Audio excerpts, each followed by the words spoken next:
This is episode 27 of the Far Middle Podcast. Good to be with all the constant listeners. This is Nick Diolius. Now, who are we going to go with for our namesake on episode 27? Interestingly, I had a couple of options in the world of baseball and in the world of 70s baseball. I could have gone with two great pitchers, Catfish Hunter or Juan Marichal. Both would have been excellent choices. But instead, I thought there was an even better one. I am going to go with Carlton Fisk. That's the number 27 that he wore with the Red Sox, where he had the most noted part of his career. I think you guys know, I've brought this up before, I love 1970s baseball. I think it was the best era for baseball by far, from the players to the iconic teams. And Carlton Fisk, of course, is one of those key sort of players and actors in what is the best era of baseball. He had the home run career record for catchers until I think Mike Piazza came along in a more home run friendly, home run happy era for baseball. So up until then, it was Carlton Fisk who was the all-time career leader in home runs for catchers. Rookie of the year in 72 when he showed up on the scene with the Red Sox. Hall of Famer, of course. But the statistics aside, what really sort of sets, I think, Carlton Fisk aside from the norm or from all the other really good players in that great era are just sort of a couple of key moments that he just epitomized. One, of course, was that 1975 World Series Game 6 at Fenway. Big Red Machine, right, versus the Red Sox, two just dynastic teams. And there's Fisk at the plate, hits the ball down the left field line, and he's trying to wave the ball to help it stay fair down that left field line. The ball actually hit the foul pole for the home run. And, you created one of the classic moments in World Series lore and for baseball. A lot of people forget that was Game 6 of the 75 World Series. The Reds ended up winning Game 7. So despite all the theatrics and drama from Fisk, the Red Sox ended up losing the series.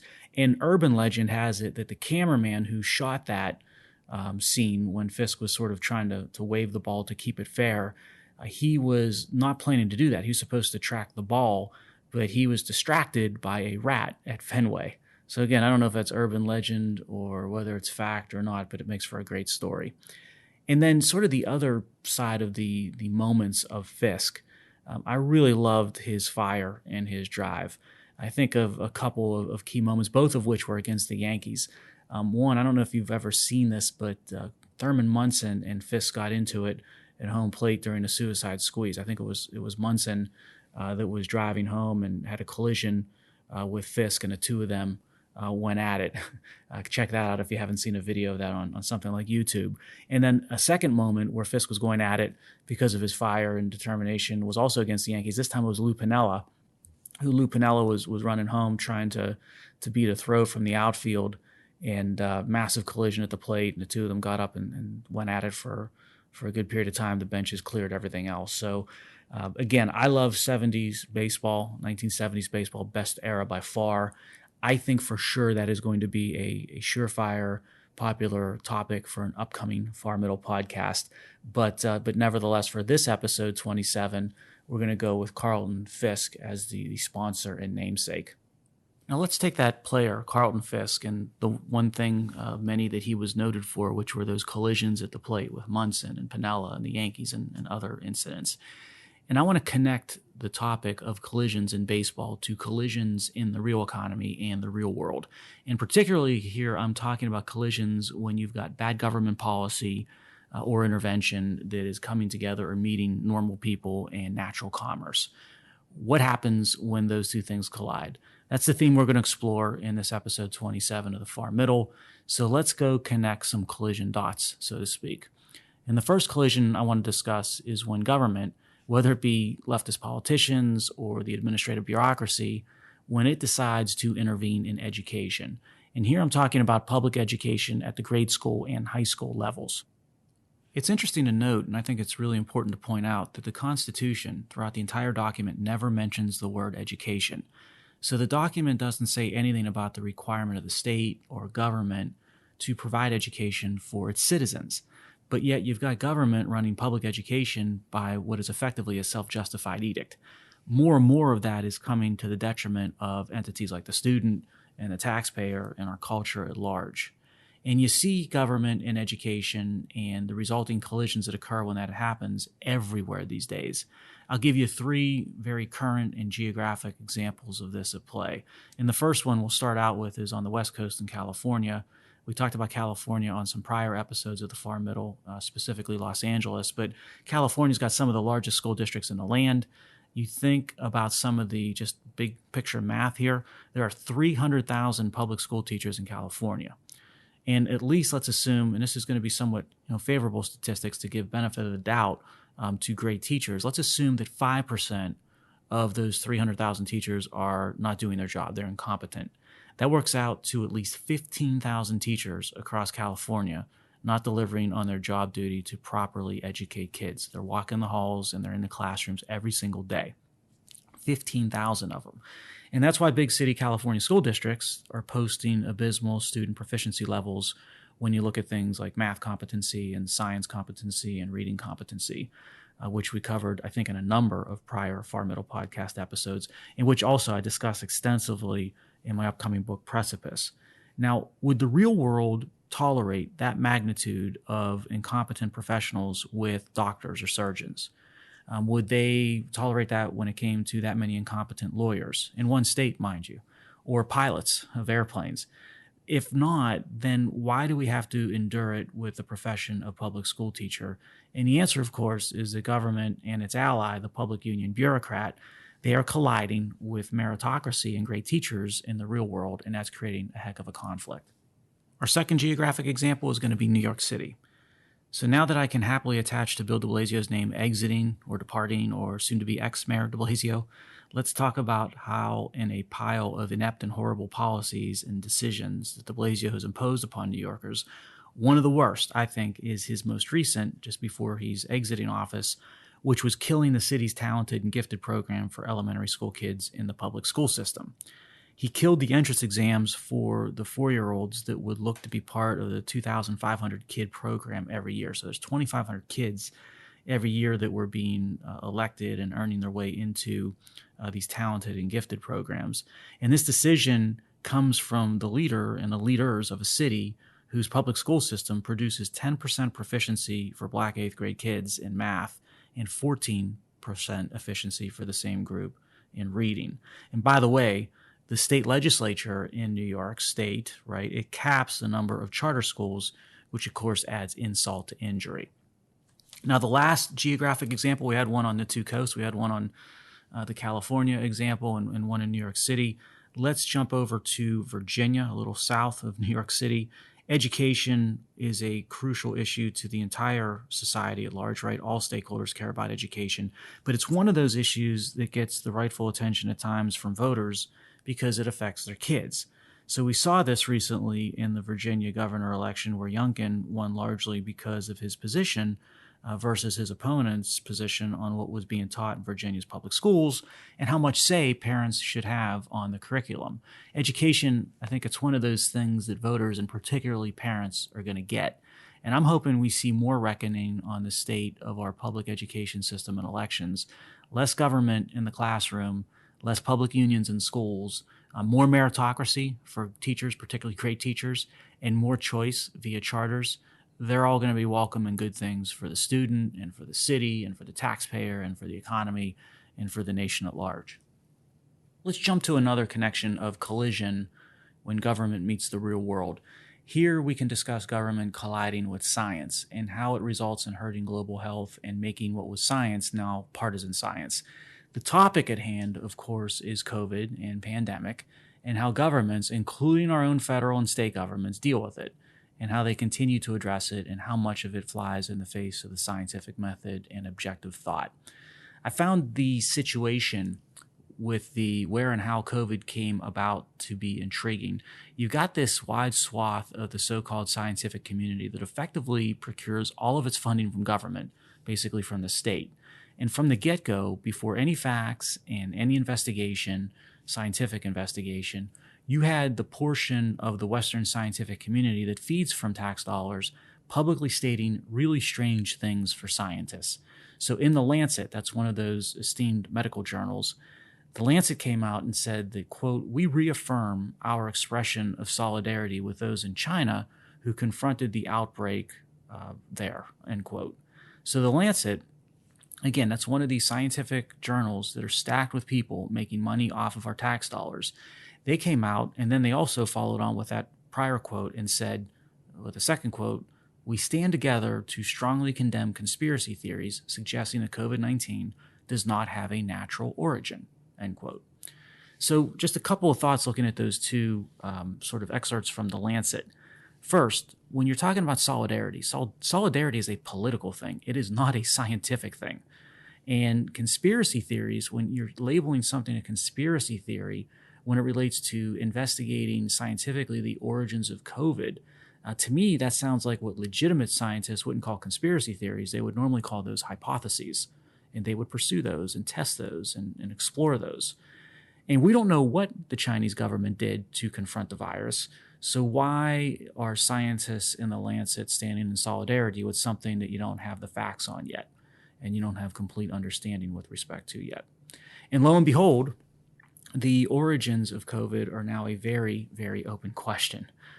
So that's definitely something that has not been answered definitively by any stretch of the imagination. And worst of all, it looks like that the lab in Wuhan was funded in part with dollars and grants from the United States, which is code for our tax dollars. But these very same so-called U.S. scientists who stand in solidarity with their Chinese comrades had no oversight ability with respect to how those dollars were being spent or how the research was being conducted.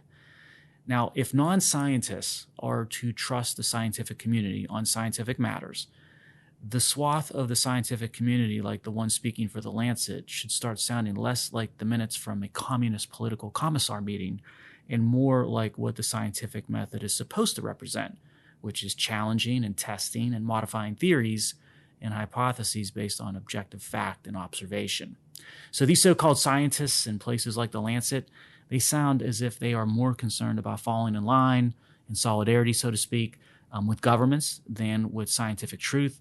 And until that changes, I'm going to remain really skeptical of what they've got to say. Now, thankfully, science in the private sector and the free market solved COVID and pandemic with vaccines. Let's stop the arresting of science by political science when government collides with science so that we don't end up paying more of a societal price. Now, while many people agree government interfering or colliding in the education of our kids and science in the case of COVID has been devastating, a lot of people on the left and on the right actually agree that government got something correct when it comes to spurring investment into poor areas of cities and states. It's what is referred to as opportunity zones, or OZs. Well, let me tell you, government intervening to impact capital investment flows in real estate, that is not a good thing. And these OZs, these opportunity zones, are not something government got right. OZs are something government got very wrong. And you should have known this wasn't going to work out well when the original concept was coming from an ultra-wealthy tech investor who wanted to develop this concept of opportunity zones to what he called democratize access to capital. Boy, that sounds awfully Elizabeth Warren-ish. OZs were supported by Republicans, including, of course, President Trump. They were supported by Democrats, including people on the Biden administration team. No public hearings on OZs. And it is heavily supported by the super wealthy because it's another example of how government and regulations are justified by helping investment in underserved communities. But in reality, when you look at them in reality, they're designed to provide tax havens and tax shields and more disposable income and greater net worth to wealthy individuals. They can design a system and then ultimately game the system. Now, I did some digging, and you'll have to do some digging because these OZs are covered in 6 little pages in the massive 2017 Tax Cuts and Jobs Act. By the way, the Tax Cuts and Jobs Act and the affiliated regulations, they now exceed 1,000 pages in total. Not a word was written about OZs in any national paper that I could find before the law was passed. The media was either asleep or they chose to be silent.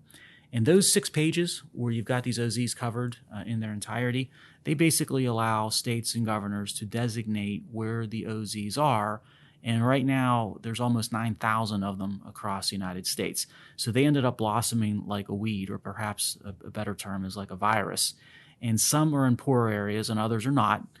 The politician and government has the discretion to pick and choose which areas are blessed with this OZ tag. And OZs end up rewarding one thing. They're designed to reward one thing and one thing only. That is capital appreciation in real estate. So if you're rich, or if you're a Wall Street firm or a tech firm, and you have unrealized capital gains, guess what? You can reinvest that money and those unrealized capital gains into these OZs and enjoy tax shields and tax breaks. OZs are designed to increase the wealth of those investing their unrealized capital gains, which is a good subsidy for the wealthy. Now, social impact, it doesn't matter for OZs. That's what they're justified on. That's the theory behind them, at least on the surface. But there's nothing in the 6 pages of the rules with OZs that requires a social impact to be had, something tangible to be had. So the project created by the OZ does not need to benefit residents of the zone, whether they're poor or otherwise.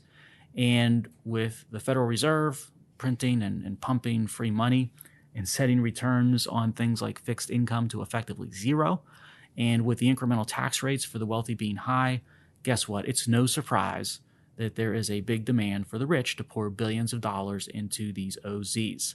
You've got, I found this amazing, there are 50 conferences a year that are created to basically talk about how to optimize, refine, and game the OZ playbook. 50 conferences a year. Projects get built that would have been built without OZs and without the government subsidy. So what types of projects are sort of the creation of these OZs? You've got a Ritz-Carlton and the affiliated condos that were built in Portland. I'm sure Antifa in Portland is thrilled with that. You've got a Virgin Hotel that is being built or was built in New Orleans. How sustainable for Richard Branson. You've got things like self-storage units that are very popular that are being built using OZ funding. So there's not a lot of job creation with self-storage units. I don't have anything against self-storage units in and of themselves, but there's not a lot of jobs tied to them, and doesn't exactly add aesthetic beauty to an urban space. And of course, academia, they never miss out on subsidized bonanzas. You've got luxury student housing in university towns as a beneficiary of OZs as well. President Biden, he promised to reform OZs on the campaign trail in 2020, but guess what? No reform to date. I wouldn't hold your breath on that one. Critics call subsidized gentrification. That's what they've sort of tagged OZs. So people that don't like OZs or aren't fans of them, like myself, they basically call it a form of gentrification, subsidization. And OZs, they surely inflate real estate values and reduce home affordability in these areas, probably harming the very people the OZs were used to justify their creation to begin with. And what more, though, do you expect other than the exact opposite of the warranted justification when, once again, government collides with the free market and capital investment to benefit the quote-unquote public good? That's always a surefire tell sign that something is amiss. And OZs and education in our largest urban areas are 2 specific examples of a general trend, which is our next dot that I want to connect. That trend is how government and its allies have been able to bring to bear for decades their full brunt in our urban areas and our urban core cities. This has been devastating to the middle class in cities, and it's created a tale of 2 cities in our urban areas, the very wealthy and the very poor. There is nothing in between. And this plays out everywhere. And I spent a lot of time highlighting this in detail in my upcoming book, Precipice. Yet every day there is another example of it at play. You almost can't keep up with the developments as they occur. And today I'll just give you one that I just came across in the past couple of days, which is in San Francisco. There was a recent news story on local Bay Area TV that was talking about how in downtown San Francisco, there are residents in an expensive new condo high-rise where the units are selling in excess of $1 million each. And these residents are living in fear because the high-rise abuts up against an alleyway where one of the largest homeless encampments in the city, and of course, since this is San Francisco, it's probably one of the largest homeless encampments in the country, is situated. So, around this building where this encampment is, you've got drugs and needles and fights and robberies, and you got all kinds of health issues with human feces and urine and trash all over the place. They're all combining to create a quality of life problem for those affluent residents when they walk out past their doorman or when they drive out of the garage in their expensive cars. But this is exactly what one should expect when government collides with the free market in places like our large cities. The society starts to stratify into 2 classes of rich and poor. The middle class gets obliterated and run out of town. Costs of living skyrocket. Crime goes up, and basically everyone is feeling like they lost. The issue is not what is driving the abysmal state of San Francisco today. That's 100% clear if you're paying attention and are being objective. Instead, the real issue is how are we going to stop this madness from spreading to all of our cities and all of our locales. This madness, it really manifests itself in strange ways. And that sort of brings us to our next collision when government decides to monkey wrench with the free market by offering subsidies for things like making movies, of all things. Now, like these other collisions we saw, what we see is some popular or noble purpose, which in this case is creating jobs, right? So this is always going to be justified under the banner of creating jobs.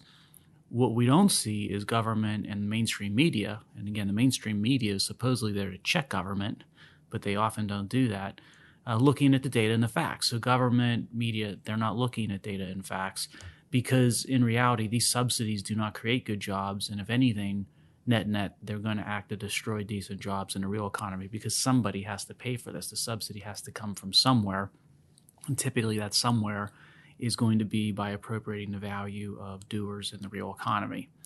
Michigan, along with its inept governor, is a great example of this type of a subsidy from the state or from government and how it's subsidizing Hollywood at the expense of the blue-collar factory worker at play. So it's sort of a subsidy for Hollywood, out of state, and coming at the expense of sort of the manufacturing sector and the blue-collar worker and the middle class. And the state of Michigan for years had a rich subsidy for movies and filmmakers, but then it finally came to its senses and scrapped them back in 2015. But then came pandemic and all that government relief and spending, and along with it came the opportunity to resurrect the Hollywood handout. And the bill's sponsor in Michigan was looking to revive the subsidy predictably by saying that, quote, this is about Michigan jobs, end quote. Again, a very noble and a very popular justification for it, but ends up being anything but. And why does it end up being anything but Michigan jobs, helping Michigan jobs? It comes actually to work against it. Well, you can see it when you look at the facts. And what I'll be giving you is sort of a comparison of Michigan's original film subsidy or movie-making subsidy bill. This was in 2008 that created film tax credits. And the data I'm giving you are coming from basically either think tanks or nonpartisan studies. So these aren't from one side or the other on the political spectrum of a Democrat or Republican. But first thing that a study came away with, which to me was the most striking, taxpayers, when you do the math of what the jobs were that were created in 2008, and you divided those number of jobs into the amount of subsidy that Michigan handed over to the film industry, the cost per job ended up being over $186,000 per job. That's a ridiculous amount of expense and subsidy to throw at some effort to create jobs on a per job basis. And then on top of it, most of these film jobs, they're non-permanent and they're temporary and they're part-time. And another study had shown that I think there were just over 2,700 short-term movie jobs that were created in the state. They basically had the same economic impact as 254 full-time year-round jobs. Now that's over a 10-to-1 dilution in job economic impact if you look at what these film jobs were, which again are temporary, part-time, non-permanent in nature versus full-time jobs in state, 2,700 plus being equal to about 254 legitimate full-time jobs year-round. The return on a dollar of film subsidy invested shows between 14 and 27 cents that you get back. That's a horrible, horrible rate of return. And if this were a real business or in the real economy, that sort of embarrassing rate of return would wreck the venture, would wreck the business in a very short period of time. Wouldn't be done. It just simply would be scrapped. And those embarrassing returns and the value destruction that comes with it are only going to get worse when you consider that states and cities all over the country are offering up subsidies for things like making movies, and that creates a race to the bottom, where all these states are throwing more and more money and more subsidy to compete with each other to offer up all this ransom for the same number of movies or the same handful of movies that are going to be filmed. So the next time that you're out and about your city or your state and you see that there's a street closed because they're shooting a scene in a movie, or you're reading in the paper about some Hollywood actor who was walking around some trendy, hip, gentrified neighborhood and, I don't know, sitting in a coffee shop, Equate that to a surefire sign that your money is being pilfered by your elected leaders who are colluding with the entertainment mega entities. Don't be proud of your city or if your state gets to be the location for a value heist where the schemers are outsmarting and pilfering the oblivious. But when it comes to government colliding with your money, the real economy and things and facts and rate of returns and taxpayer rights, those things are never going to matter. They're going to get bowled over by the elite politicians and by the rent-seeking subsidy consumers like those that you see in Hollywood. So as we come down the home stretch of episode 27 of the Far Middle Podcast, let's wrap this up by one final collision that we will connect. And that is going to be what happens when you've got science, government, and the Church of Climate Change all coming together. This just in for those of you fearing the end of days from climate change. I think you'll find this interesting and entertaining. Last year, back in 2020, our public servants that were working in Glacier National Park out there in Montana, they were removing signs. And the signs that they were removing was stating that the park's glaciers would be gone by 2020. So obviously 2020 came, glaciers are still there in Glacier National Park, so the Park Service employees were taking down those signs. Now, were those workers climate deniers? You get the feeling sometimes this is like one of those religious cults where the leader is predicting the end of the world or aliens arriving by a date certain. The date comes, nothing happens, and then everyone looks around and says, now what? Hey, I hope you enjoyed this episode of The Far Middle. You can follow me on Twitter at Nick DeOlius. Check out the website, nickdeolius.com, and go pre-order your copy of Precipice, which will be out in mid-January 2022, but it is up for pre-order on Amazon and Barnes & Noble and Indie Books. I'll talk to you soon with episode 28. Until then, stay safe.